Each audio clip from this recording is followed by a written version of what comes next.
talagang pinakagusto ko mga part, ADV 160. 168,000. Grabe, napakamahal naman yan, sir. Kung simula nung nagka-Honda Click tayo, ay true casa lang palagi ako. Kasi iba kasi yung ano, basta di ko masyadong pinapagawa sa mga shop-shop yung motorsiklo. Kasi meron akong bad experience sa mga shop.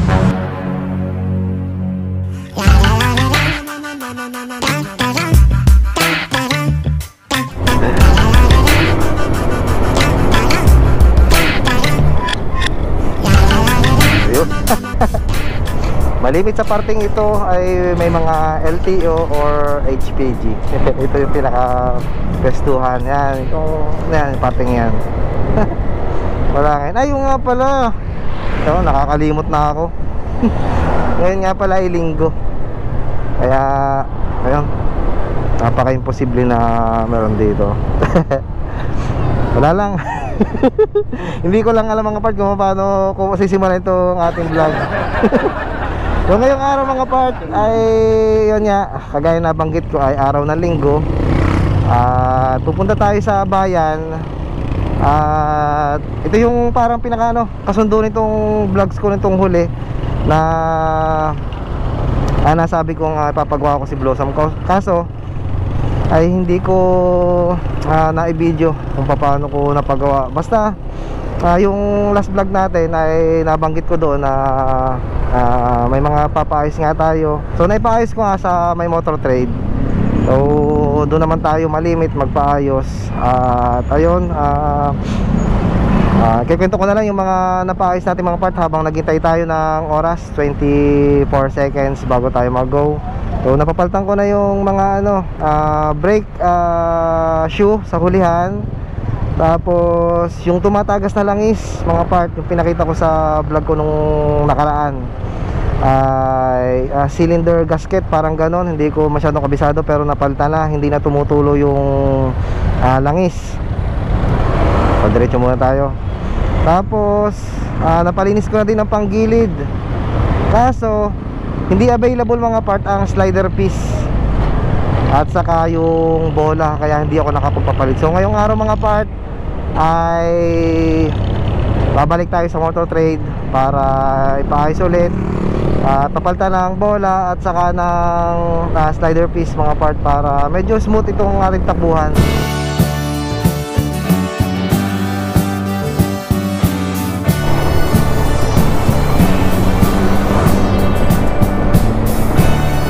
So kapag available ang shock mga part ay magpapalit din ako ng shock kasi parang tumatagas na din.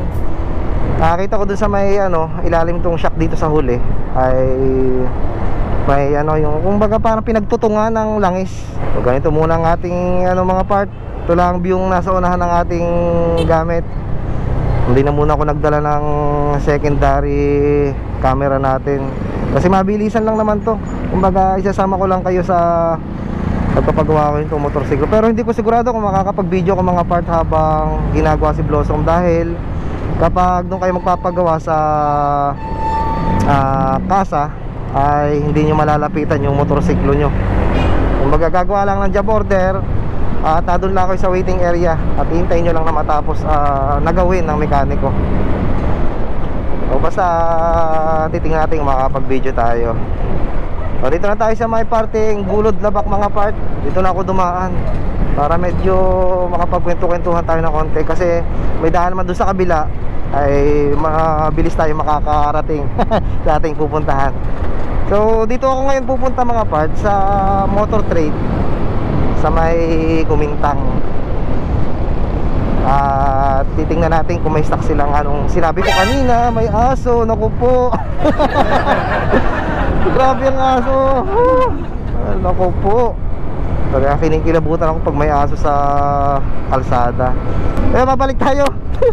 Lilista naman ang aking kwento, nawawala na naman ako. So kailangan nating kaya diyan ako pupunta sa may Kumintang na motor trade sa diyan sa branch ng Kumintang yon. Kasi doon nga sa pinagpapagawa natin sa bayan ay walang stocks ng bola at saka ng slider piece. So sigurado ako na kumbaga oblong na itong ating bola. Kasi 4 months ba naman na hindi ko napapapalitan. So lalo na yung slider piece na ano, siguradong luwag na yon. Dito tayo, sana ay may stocks at saka yung shock para isang baklasa na. Gusto ko sanang tumigil, papakita ko sa inyo itong shock dito sa ano, motor natin. Kaso wala akong matigilan dito. Subukan ko nga dito para may pakita ko lang sa inyo. Hindi naman siguro bawal dito, mabilisan lang naman. Kaya kapag may sisita, kunwari may chinecheck lang tayo sa motorsiklo natin. Pero hindi nila alam, magbablog tayo dito. Ito mga part, nakalagay lang siya, may nakalagay lang siyang gatong cover. Pero ito, mapapansin nyo, tutong na. Ibig sabihin, may tumutulo dyan na langis. Ayun, kailangan mapalitan ito. Tapos itong ano, bola at saka slider, kailangan natin yan. Ayun nga pala, may nakalimutan ako. Dahil na napa-CVT cleaning ko na ito, kasama itong airbox, ay hindi din available yung air filter.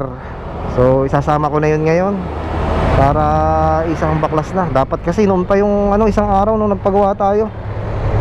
Tapos dito, ayan, kung mapapansin nyo, tuklap-tuklap na.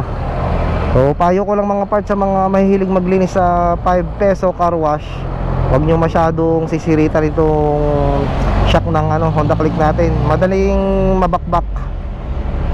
Itong sakit, pero napakaganda pa ng suspension natin sa unahan, kaya hindi ko pa yan papalitan. Ang problema lang natin ay yung hulihan natin. So yun, sana ay naipaliwanag ko. Okay, diretso tayo. Ilang kilometro lang naman ay hindi, wala na siguro mga 1 kilometro na lang. Kasi malapit-lapit na to eh. Mararating na natin ang motor trade, sinasabi ko dito sa may Kumintang. So part na ito ng Kumintang mga part. Kaya ilang minuto na lang, siguro mga 4 minutes or 3 minutes, ando na tayo. Oops. Okay. Medyo gumaganda-ganda naman ang takbuhan ni Blossom nung ano natin, napalinis sa panggilid.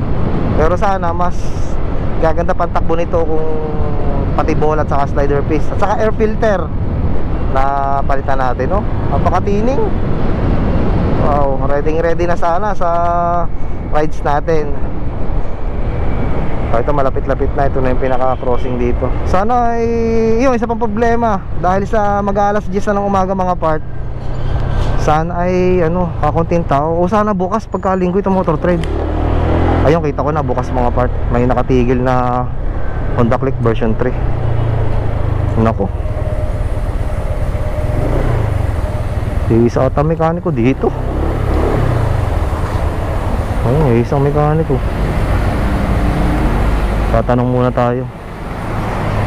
A few moments later. So, nakapagpano na nga pala ako mga part, nakapagpa-compute na. Para pinatakan ay kulang-kulang 1.6.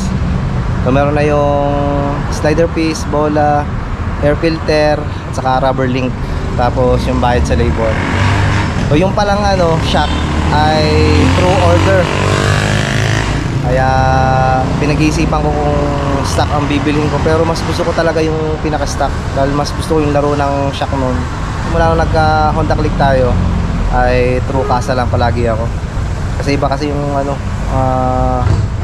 basta di ko masyadong pinapagawa sa mga shop yung motorsiklo. Kasi meron akong bad experience sa mga shop nung motorsiklo pa natin, yung Honda Wave 100, yung mga unang pa natin yung motorsiklo, yung kauna-unahan ko. Bad experience, kaya hindi na ako umulit sa mga shop. So nandito tayo mga parts sa likod habang naghihintay. Pakita ko itong mga ano, mga unit dito. Ito ata mga batak.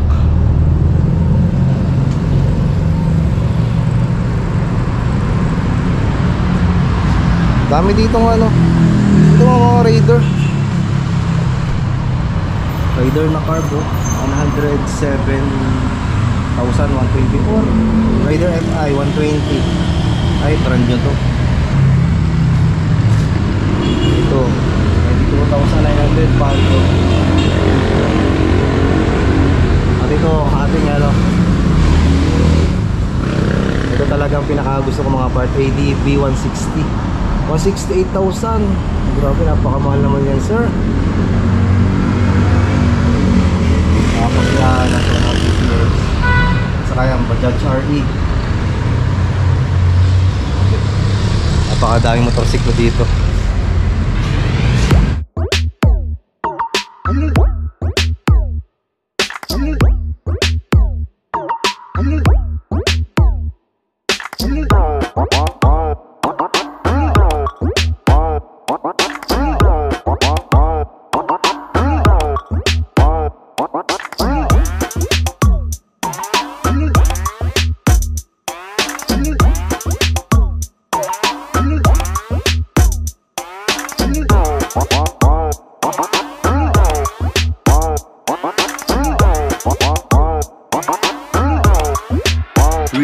Hours later. Katapos din tayo. Ibang oras. Simulan natin 11, 12, 1, 1:30. 3 oras at kalahati bago natapos. Okay, ang mahalaga ay makakauwi na tayo.